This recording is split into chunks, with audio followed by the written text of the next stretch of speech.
Hello and welcome back to the Future Film Podcast. Thanks very much for joining us for another episode. With the Dublin Smartphone Film Festival on the horizon, it's next Saturday, the 25th of January. We thought we'd take some time out to interview some of the submitted films and filmmakers for this year's event. In particular, we wanted to speak to one filmmaker, Kenny Foo. Kenny is a filmmaker from Australia, and his submission, Neon Marsupial, is a really interesting action comedy mix. Action and comedy are two very difficult things to do, so getting an action comedy submitted to the festival shot on phones is not something we see a lot of. We're really interested in figuring out Kenny's process, a little bit about his background, and in particular how difficult or easy it is to choreograph and shoot martial arts sequences using just your phone. It was a fascinating chat, got to know a lot about Kenny's process, and very interested to see where he goes next. He's a very talented filmmaker, as you'll hear from this interview. Hi, Kenny. Thanks very much for joining us on this week's episode. How you getting on? Yeah, good. How are you? Grand. I'm gearing up for the festival, so I am flat out between now and next Saturday. So, very excited. Yeah, it is. It's a lot of work. I keep forgetting every year how much work it is, and then when I'm in it, it's just a lot of work. It's 12, 15-hour days. I got to kind of do everything, design everything, so it's a lot of work. But we'll see how it goes. Thanks very much for your submission. First and foremost, it was well, both of them were excellent, but we went with the man about marsupial in the end. You kind of, I just had a quick question about your background and how you started out. You kind of you kind of said on your thing that you were kind of a filmmaker by night kind of thing. Is it that you work full time and you do filmmaking, or is it something that you do is it a passion, or is it something that you do kind of full time? It's a passion. It's a hobby. It's something. So I work as a software consultant during the day, and and so filmmaking is something that I do outside of that. So. And how did you kind of go down that road? It's always been something I've been interested in, and I've done like a couple of short courses here and there. But then, like maybe about 6 years ago, I started making short films, and as I mentioned to you before, I'm involved with a Kino chapter in Sydney, and that was sort of where I started making films, and basically making films with a bunch of people that are passionate about this as well, and no budget. So so it's just good fun. So I've just been doing that. So for anyone who doesn't know what a Kino is, the Kino is like a kind of a meetup type thing where you get together and you have 2 days to make a movie. Is it sort of like one of those 48-hour film challenge type things? Sort of. Well, basically, the weekend filmmaking marathon is an event that we hold at Kino once a year. So Kino is a monthly open mic night for filmmakers. So every month we have like a theater or a space where we so basically filmmakers can come and screen their films. So the idea is that it's non-selective, so we don't check the films beforehand. So and it has to be under 6 minutes long. So you just come along and basically you can just find an audience with your film. So so it's a great way for any filmmaker to find an audience and meet other filmmakers and actors. And great. And when you went to that, you're involved in the running of that, but when you went to that first, you were just kind of like, I have an interest in making movies. I'm just going to see what this is all about. Yeah, that's right. Before I got started at Kino, I made a film, a horror film, with a friend of mine, and that was before I knew anyone else that was interested in filmmaking. And then when I went to Kino, it was at one of those weekend filmmaking marathons, and that was where I then started to get more involved with filmmaking. And what was the horror movie, the first horror movie you made? What was it like? Could you watch it now, or would you look at it and be like, oh, what was I thinking? I don't know. Like it's like I watched it again maybe a year ago, and I still think it has some nice things about it. Yeah. It was. I made it for Trop Fest. You know Trop Fest Festival, yeah, No, in Sydney. I'm not familiar with it. Okay. Okay. It's like the most popular film festival in Sydney. And it's so basically with Tropfest, they require each year they require a signature item in the film. So the year that I made the horror film it was Lightbulb, and I made a horror film, and basically with one actor in a bathroom, so single location. And yeah, I mean, like, we shot it with a Canon 60D.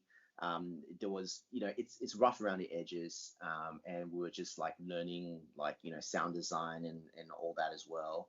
But given what we had at the time, I thought, it was a decent concept, and it kind of, yeah, I was, I watch it now, and I still think, oh yeah, it's not bad, for what Well, it was. that's good. A lot of stuff, particularly a lot of stuff that I did at the beginning, I can't watch because I I look at, oh, what? I always tell the first thing I ever did was a time travel movie that I wrote, shot, edited, starred, directed, did the catering. I had people help me, but it was just this foolhardy, ambitious thing, and it ended up being. It took me like so long to make. I shot it on a Canon 750, and it took me so long to make and edit. But I learned so much doing it. I learned how to. Oh, because I made so many mistakes. I spent an awful lot of time trying to fix those mistakes, so I learned an awful lot about editing from it. But I ended up with this. I ended up with this finished product that was like 15 minutes long, and I was adamant that it couldn't be changed. And then about a couple of weeks back, I went back and I re-edited on my phone using KineMaster, and I got it down to 3.5 minutes. So a couple of, like, that was the distance, and years later I was able to kind of go back and look at my original project and be a bit like, well, did I need all this? So I was able to cut it out. It's actually not bad now. I would watch it now, you know what I mean?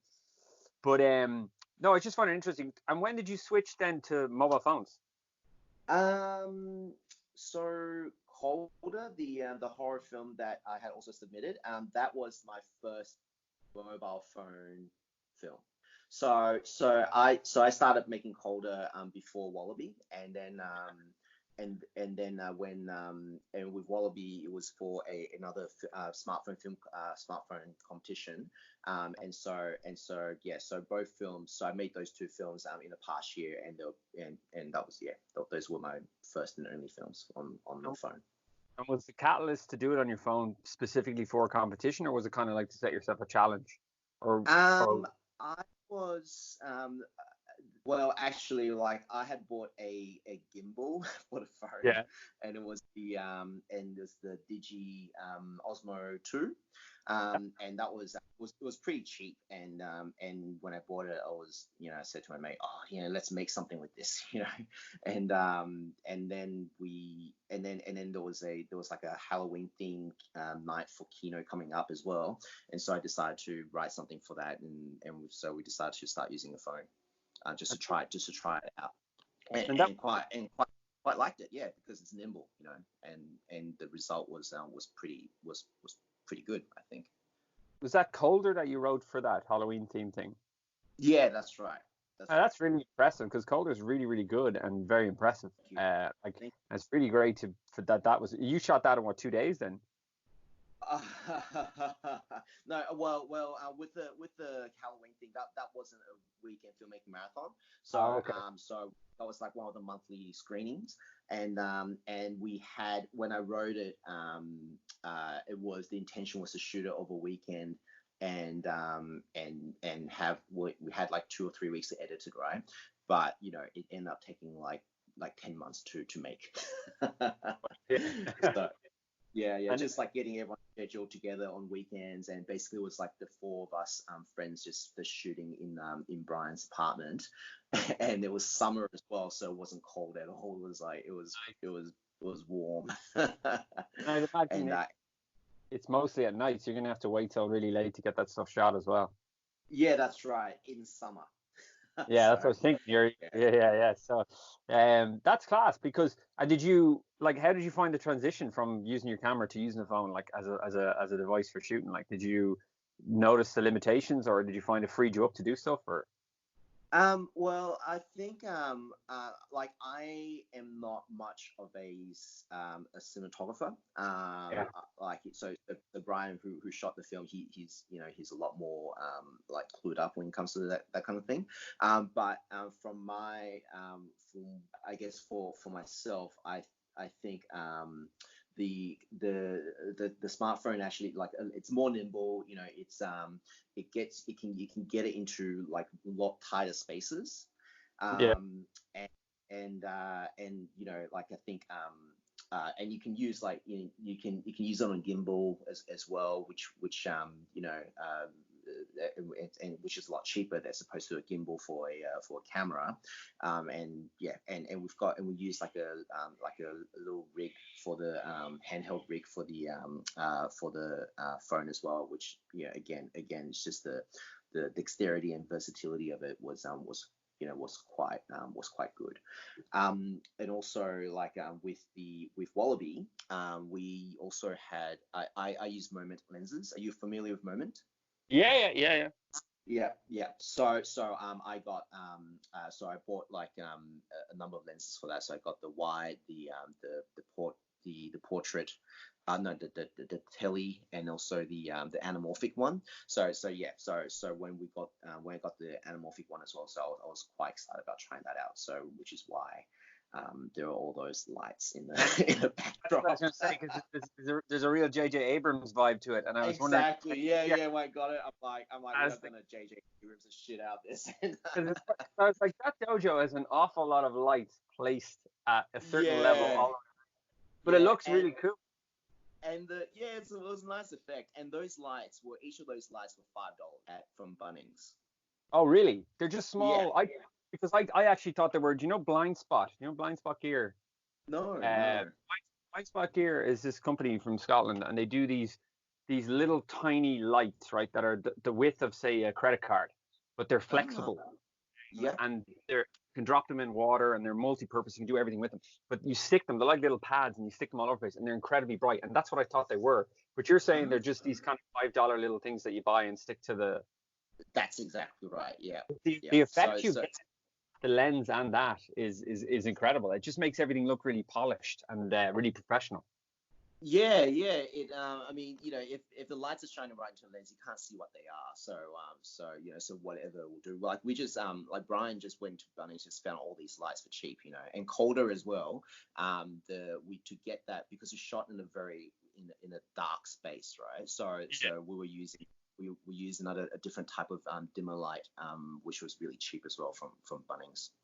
What did you So shoot? so What phone did you use for color? colder was iPhone 8, Yeah, it so was the just older. fair play, because I was just thinking it's like low light. That entire thing is in darkness, and you're Yeah. in low light is not your friend. So that was no, that's an ambitious first project for a phone. But one thing I was really interested in, the one thing I'm really interested about Wallaby is, because I'm always saying it when I'm doing interviews and stuff like that. Like, we get a lot of submissions for the festival, and I view a lot of film shot on phones and stuff. But people don't really make action movies. So when yours showed up, it really stood out because it was action and there was like really great choreography and stuff like that. Now I seen the 20 or 30 second odd one that you did for the Kino thing. The Mm. choreography is really good in that. Did you like? Do you know somebody, or like, how did you come up with the choreography for that? Well, I'm a martial artist, so Okay. I've been doing some martial arts for a long time, and also David Kang, who's the villain. Yeah. The Yeah, he's also a very experienced martial artist as well. And he also like helped me write the Wallaby film as well. And and he's really into action films as well. So basically, yeah, he did most of the choreography, and I had some input on that as well. Yeah, so that's how that came about. It's like a real breath of fresh air when you see stuff like that pop up, because I like, from my experience, from what I've seen over the years, it's just people generally don't do action. And I think the phone kind of lends itself to it a little bit, because you can do kind of cool things with it. You can go cool places with it. You can come up with interesting visuals. For the 28-second thing that you did, that was took 2 days to shoot. How much of that 2 days was choreography? That actually took 1 hour to rehearse and shoot. Really? I So, suppose so you guys know what you're doing, so that's really incredible for 1 hour. yeah. Thank you. It was like I went into the weekend not really having an idea as to what I was gonna do. I was kind of just helping out with the event. But then so we on the Friday night we sort of everyone got together and it was like a met everyone and pitch projects and all that. And then and that morning as I was going into to the location to help out with other people, I thought, oh yeah, and like an idea came up. Yeah. And it was just like that afternoon about 4 o'clock, and I was just like, oh, just ask a couple of people. It's like, oh, do you have time now? Do you wanna play around with this idea? And then and then we just sort of choreographed it and put it together. And it took 2 hours to edit as well. So altogether about 3 hours to finish. That's incredible. What did you edit it on? So Brian used Premiere. Yeah, he Yeah. used Premiere too. Yeah.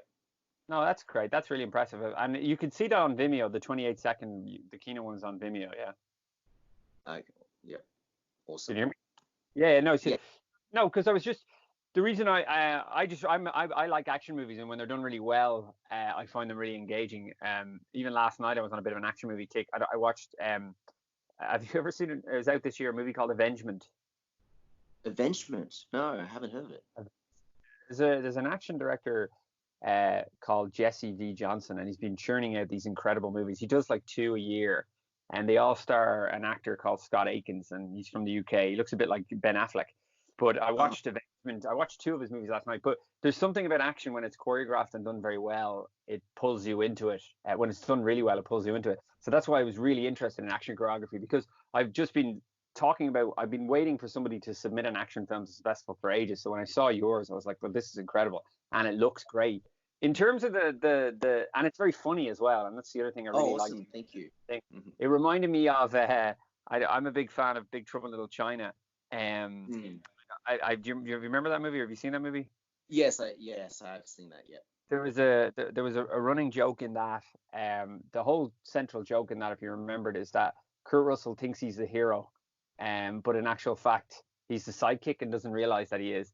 And that's what I was Mm. thinking of when I was watching Neon Marsupial. That's what I was thinking of, because the action guy keeps getting kicked around, and like she does all the work, and you think that he's geared up to be the hero of the movie, but in actual fact he's more of a hindrance.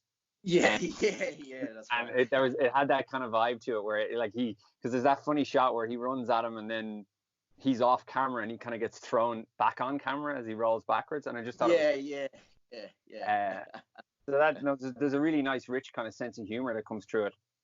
So I just thought it was really, really cool. But like, in terms of the actual shoot that you did for the main short that you did, Uh, was that a similar quick process for choreography um, shooting? Uh, well, to give you a bit of background, I mean, so like I mentioned, I made this film for a smartphone film competition, and this was the Moment Invitational competition in New York, right? Okay. And with that one, it's you have 30 days to make that film. Oh, class. So we had 30 days to do everything. So when we decided, like, I was kind of wasn't even thinking about doing it like seriously, but I just kind of brought it to Brian's attention, and we caught up for a drink and do some writing, and then he was like, oh, this thing that you brought up, that looks pretty interesting. And he kind of convinced me to do something, and I thought, actually, you know what? Like I wanted to, make another installment of the wallaby concept. And Yeah. so it's like, okay, let's do it. And then I wrote the script over a couple of days. And then once we had the script, it was like, okay, let's get everyone, let's find the people, let's find the location, and then we found. So I met Natalie through who's the actress. I met her through another contact, and she had some martial arts experience and some acting experience, and so it was it was like 2 weeks of choreography as well. So I had to teach her how to swing and use the bow staff. and Jesus, yeah, so and she worked very hard on that as well. And then in between that time as well, it was also I was talking to Jeff about scoring it as well. So all that was happening in the background. And I was doing a lot of planning with Brian, about, the shots and how, and because a lot of it was very much planned, the way that it was, right, because we use Scott Pilgrim as a template, yeah. Yeah, so because there were certain things that we want to achieve, and so we need to make sure that we had certain shots, when we filmed this, and so we only had one night to film it. So we shot we started shooting at about 8 p.m. and then we finished at 8 a.m. So it was a very grueling night, and then we had 1 week to edit it. So it was a very fun process. Yeah, so we only had one night to film it. So we shot it over a 13-hour period, starting at 8 p.m. and finished at 8 a.m. Oh, nice, all night. Yeah. And that's an awful lot of physical work all night as well. Yeah, that's right. It was it was pretty grueling. And the 80s kind of idea and the VHS effect, was that all established in pre-production, that that's the way it was going to look and sound, or was it something that you kind of figured out afterwards?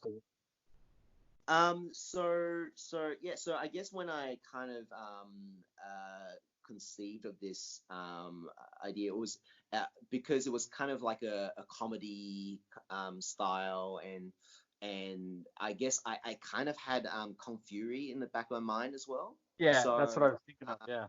yeah, and the look of a dojo, and my friend runs that school, so I was, it's very lucky that he let us use the space. It kind of lends itself to that look as well, and then when we're editing it, Brian suggested using that VHS kind of filter over it, that sort of look over it, because the smartphone, the quality of a smartphone isn't amazing, especially shooting at night as well. So when you kind of like crapify it a little bit, it adds a little bit of it kind of adds something to it, I think. Yeah, it gives that texture because you have the ripple, so it feels like it feels more like you're watching an old VHS. Yeah, that that's you exactly found, right. and I suppose you're right. If you want to hide something, or if you're not happy with the kind of look or the grain of something, you can put a filter over it, and especially if the filter kind of adds to an extra layer to your story and kind of gives it that thing. Because the neon, the everything about it, it reminds me of Kung Fury, but in a much more kind of grounded kind of way. But it is also got those elements of bizarreness to it, particularly the fact that he's looking for a wallaby. But that was the one thing I loved about the Kino one, was that last line where he's off camera and just goes, "Where's my wallaby?" And it just cuts. So there's this level of absurdity to it that I really really really like.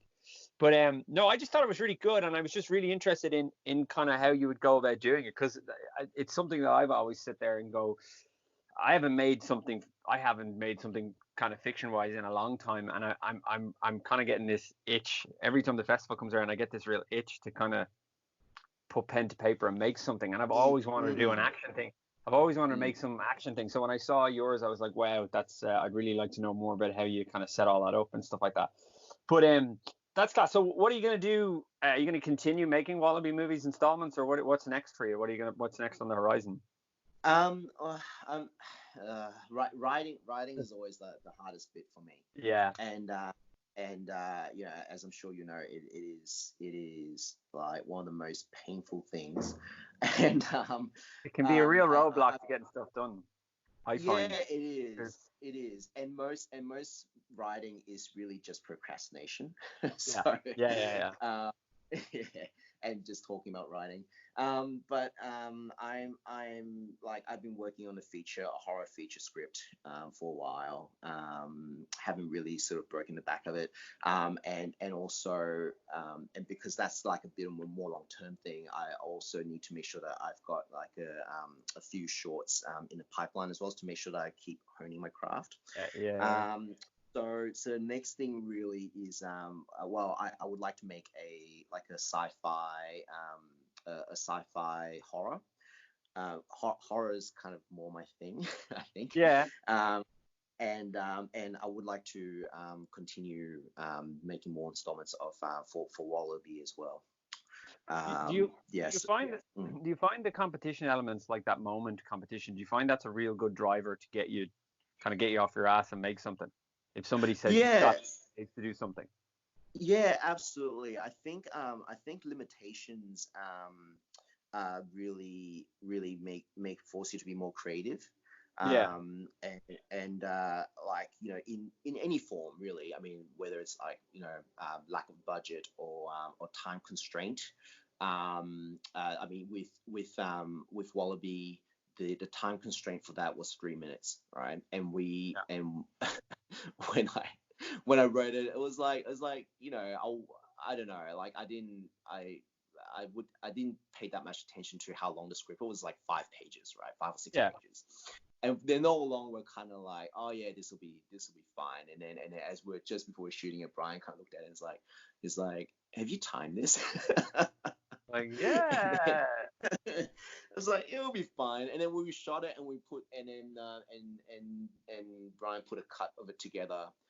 Before we shot it, I quickly tried and then cut it out as much as I could. And then when we shot it and it had a rough cut together, it was still like over 4 minutes. And that point, it was like, wow, I don't know how this is gonna work. I like all along that whole week of editing before the deadline, it felt like it was really touch and go. It felt like it was going to be really bad. And what did you have to lose? What would you have to cut? Was it kind of action, or did you have more kind of dialogue and stuff in it? There was more dialogue that we cut, and also there was another scene which was completely cut out, which was like the like a lead up to the film, to what you see, and that was in a different room, but and we spent a lot of time filming that as well, which didn't make it in, but it wasn't that necessary after all. And we tied, and it was a lot of it was tightened up. So because of the 3 minute limitation, I think it ended up being quite sharp. So yeah, it's real punchy. Yeah. And you don't. I would be interested to know what that additional scene you shot was, because the premise is so simple and clean, and it opens with, you know, what they want and then moves into them trying to get it back. So it just seems, I'd be interested to know, would the additional scene at the front just to be more of the same, or did it add a little bit more kind of world building? A little bit, yeah, it was a bit more world building, and it's a bit more it was kind of like a bit more exposition, I guess. But but the thing is, you know, like one thing that this has taught me also is that, you know, you should never underestimate your audience. You know, like people can work stuff out themselves, and they enjoy doing it, right? So so with this, why I think Wallaby works also is that it kind of just provides like a slice of like something much bigger that's happening. So when you get in there, the action starts. It's like you think, oh wow, this you know, this is like part of a much bigger story, right? And you can feel that in, and you actually don't need that, you know. It does have that feel to it, and what's cool about it is it's with the neon. There's a vague kind of sci-fi element to it. Yeah. Something about it.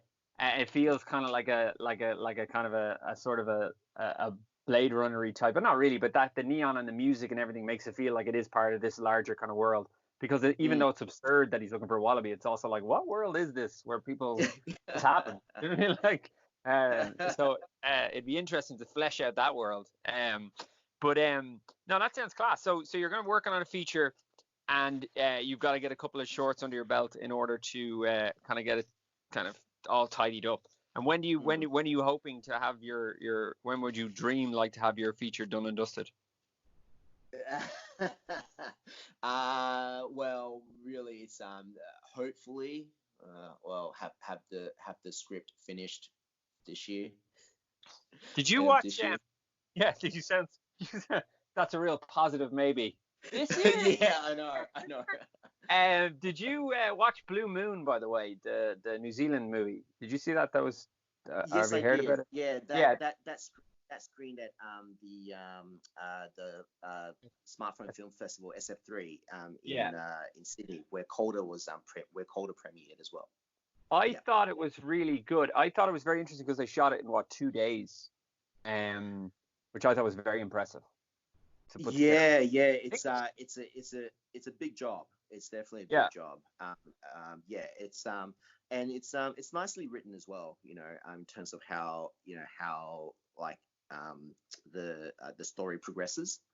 Yeah. Yeah, it was good. I liked it. I was just really impressed at how quickly the turnaround was for a feature. So that was kind of, I'm sure they spent a long time prepping it, but I was just very interested in the fact that they were able to get on location and put that together in 2 days.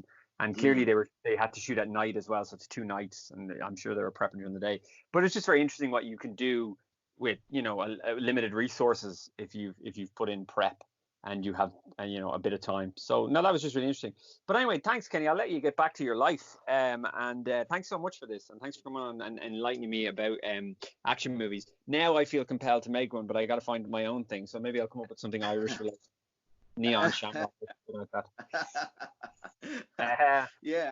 Thanks for talking. That was great. But yeah, definitely, make your make an action film. That's the dream. Anyway, thanks so much. Right. I'll talk to you later. Okay. All right. Thanks, Rob. Talk to you. Bye. That's it, guys. That's a wrap on this week's chat. I hope you enjoyed our conversation with Kenny. I'm a big fan of action films, as I stressed there during the chat. So it's great to see an action film coming through to the festival, particularly one that's so well choreographed and put together and funny to boot. If you want to check out Neon Marsupial, you actually can. It's on YouTube. So if you just Google Man About a Wallaby and Neon Marsupial, you should be able to check it out in all its splendor. As for me, it's back to festival prep. Expect more updates and interviews with filmmakers over the next week or so, including a couple of awesome special guests. But thanks, and keep filming.